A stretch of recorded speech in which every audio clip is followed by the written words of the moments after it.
बिहार की राजनीति में यात्राओं का दौर चल रहा है। केंद्रीय मंत्री और भाजपा के नेता गिरिराज सिंह की हिंदू स्वाभिमान यात्रा 18 अक्टूबर से शुरू हो चुकी है। वहीं निर्दलीय सांसद पूर्णिया के पप्पू यादव की वक्फ कब्रिस्तान अधिकार यात्रा होने वाली है। भाकपा माले की बदलो बिहार न्याय यात्रा जारी है। राष्ट्रीय लोक मोर्चा के राष्ट्रीय अध्यक्ष व राज्यसभा सांसद उपेंद्र कुशवाहा भी बिहार यात्रा पर निकल चुके हैं, जिस कड़ी में वो रविवार को दरभंगा पहुंचे। उपेंद्र कुशवाहा दरभंगा परिसदन में संगठन विस्तार सदस्यता कार्यक्रम में शामिल हुए। संगठन विस्तार को लेकर के उन्होंने समीक्षा किया और पार्टी के कार्यकर्ता को कई निर्देश दिए। मीडिया के पूछे गए सवाल का जवाब देते हुए गिरिराज सिंह के बारे में उन्होंने कहा कि गिरिराज सिंह की हिंदू स्वाभिमान यात्रा पर कुछ भी कहने से मैं असहज महसूस कर रहा हूं। उनका कहना था कि भाजपा भी इसे उनकी निजी यात्रा कह रही है। ये भाजपा का आधिकारिक बयान है। हिंदू धर्म खतरा में है। गिरिराज के इस बयान पर उपेंद्र कुशवाहा ने अपनी प्रतिक्रिया देते हुए कहा कि बिहार में कोई भी धर्म खतरे में नहीं है। उपेंद्र कुशवाहा ने कहा कि नीतीश कुमार जब से सरकार में आए हैं, छिटपुट घटनाओं को अपवाद के रूप में छोड़ दीजिए तो कोई भी बड़ी घटना नहीं घटी है। बिहार में 2005 के पहले सांप्रदायिक तनाव और घटनाएं जो होती रहती थी, जब से बिहार में एनडीए और नीतीश कुमार की सरकार बनी है, तब से तनाव घटा है। उन्होंने कहा कि बिहार में कम संख्या वाला इस्लाम धर्म भी खतरे में नहीं है, तो अधिक आबादी वाले हिंदू धर्म भी खतरे में होने की बात उन्होंने एक सिरे से नकार दिया। वहीं उनसे जहरीली शराब कांड को लेकर के जब पूछा गया तो उन्होंने इस बात को माना कि बिहार में शराबबंदी 100% सफल नहीं है। आप ध्यान से सुनेंगे। उपेंद्र कुशवाहा जो एनडीए के अभिन्न अंग हैं, उन्होंने मीडिया के समक्ष इस बात को माना कि बिहार में शराबबंदी 100% सफल नहीं है और अगर इसकी सफलता चाहिए तो समाज के लोगों को आगे आना होगा। जब उनसे पूछा गया कि क्या सरकार ने शराबबंदी करने से पहले समाज के लोगों से पूछा था, तो उन्होंने कहा कि समाज को जागरूक करने के लिए उन्होंने मानव श्रृंखला का आयोजन किया था। क्या कुछ उन्होंने मीडिया को बयान देते हुए कहा, चलिए आपको दिखाते और सुनाते हैं। देखिए, हमारी पार्टी ने तय किया कि पूरे बिहार में हम जाएंगे और आगामी विधानसभा चुनाव की तैयारी के मद्देनजर जिला के साथियों से वहां जाकर, हर जिला में जाकर उनसे परामर्श करेंगे। आवश्यकता अनुसार कहीं आम लोगों से भी मुलाकात करेंगे, एनडीए के अन्य साथियों से भी मुलाकात करेंगे और फिर विधानसभा चुनाव की रणनीति मजबूती से एनडीए की बने, इसके लिए फीडबैक इकट्ठा करेंगे। इसी क्रम में इस यात्रा को, क्योंकि बिहार भर की यात्रा है, तो बिहार यात्रा नाम दिया गया है और प्रथम चरण में शाहाबाद और सारण के इलाका में कार्यक्रम संपन्न हो चुका है कई जिलों का। दूसरे चरण में मुजफ्फरपुर थे हम, फिर मधुबनी रात में थे, आज दरभंगा में हैं। तो इसी क्रम में हमारी यहाँ उपस्थिति हुई है। आम लोगों से भी आग्रह हम करते हैं कि एक बार फिर से एनडीए की सरकार बिहार में बने, इसकी नितांत आवश्यकता है, क्योंकि राज्य की सरकार अच्छा काम कर रही है, भारत की सरकार भी अच्छा काम कर रही है। एक बार फिर मौका मिलेगा तो बिहार का जो विकास अभी चल रहा है और तेज गति से आगे बढ़ेगा। वरना, जो कि बिल्कुल संभव नहीं है, लेकिन फिर भी कल्पना करें कि 2005 के पहले वाले लोग अगर आ गए तो बिहार फिर बुरे दौर में चला जाएगा, क्योंकि उस समय जो स्थिति थी, हर तरह से बदतर स्थिति में बिहार जा रहा था, उससे बचाना। इसलिए सब लोगों से यही आग्रह है। और इस यात्रा के क्रम में हम अपनी पार्टी को विस्तार देना चाहते हैं राज्य के हर मतदान केंद्र तक, और इस दृष्टि से हमारा सदस्यता अभियान भी चल रहा है। तो समाज के सभी वर्ग के लोगों से कैसे लोग जुड़े पार्टी से, इसकी भी चर्चा हम साथियों से, अभी यहाँ के साथियों से भी हमने की है।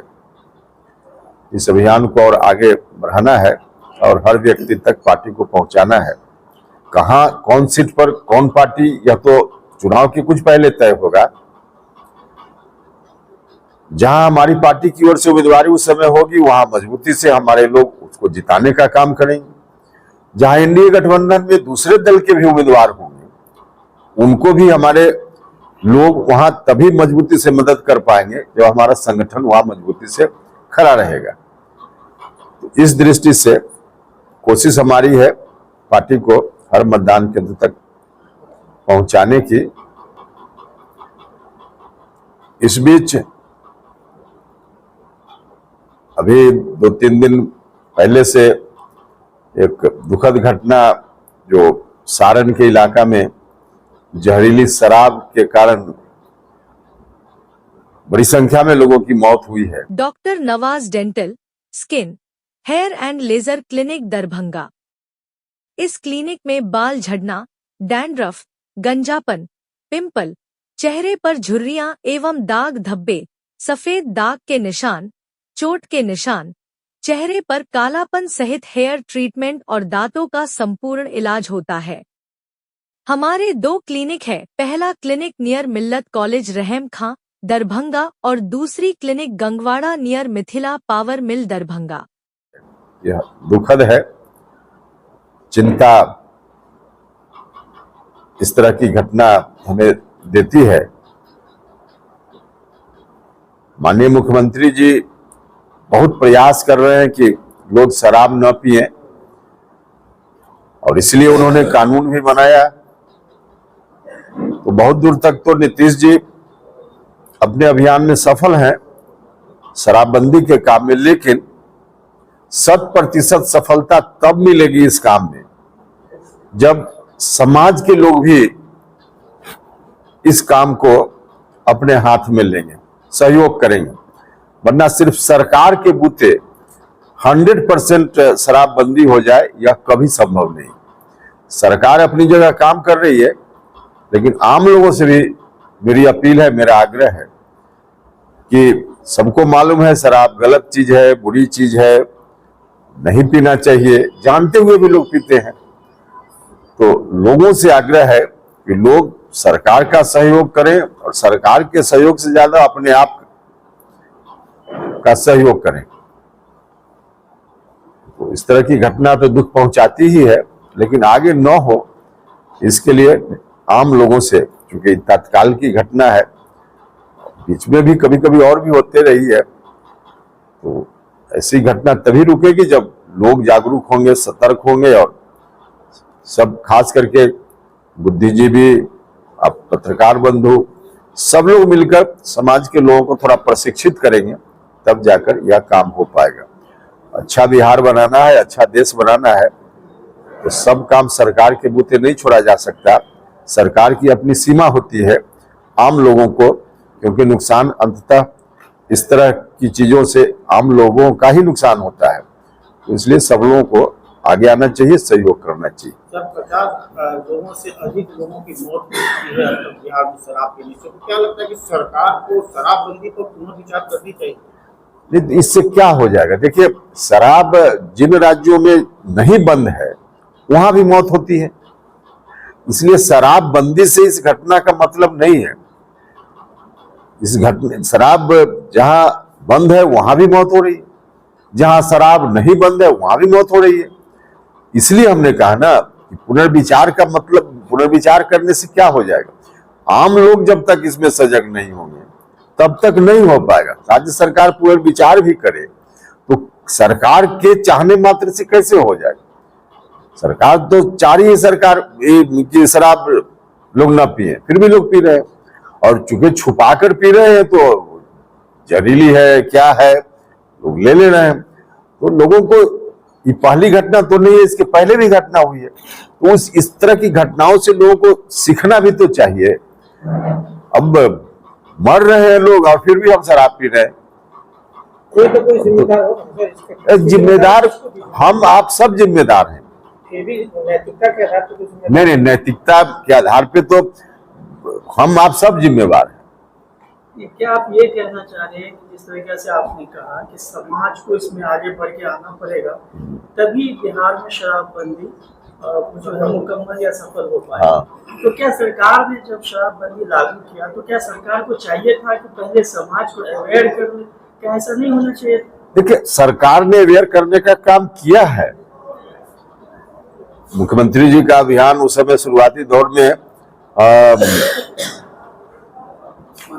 मानव श्रृंखला क्या था, लोगों को अवेयर करने का ही ना कार्यक्रम था,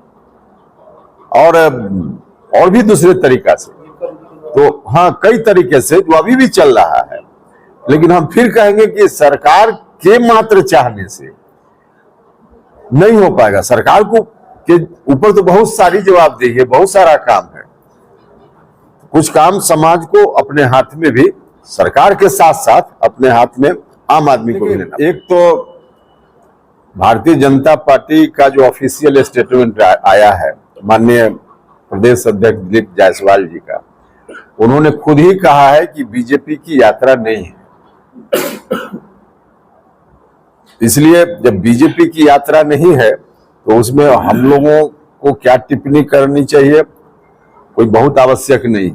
इतना हम जरूर कहेंगे कि माननीय मंत्री गिरिराज सिंह जी जो कह रहे हैं कि हिंदू धर्म खतरा में है, हम इसको बचाने के लिए कर रहे हैं। हिंदू धर्म या कोई भी धर्म बिहार में खतरा में नहीं है। नीतीश कुमार जी जब से सरकार में हैं, छिटपुट घटनाओं को छोड़ दीजिए अपवाद के रूप में, तो जो 2005 के पहले सांप्रदायिक तनाव और घटनाएं होते रहती थी, जब से नीतीश जी मुख्यमंत्री हैं, एकाध कभी कभी हुआ है, लेकिन बहुत ही नगण्य संख्या में।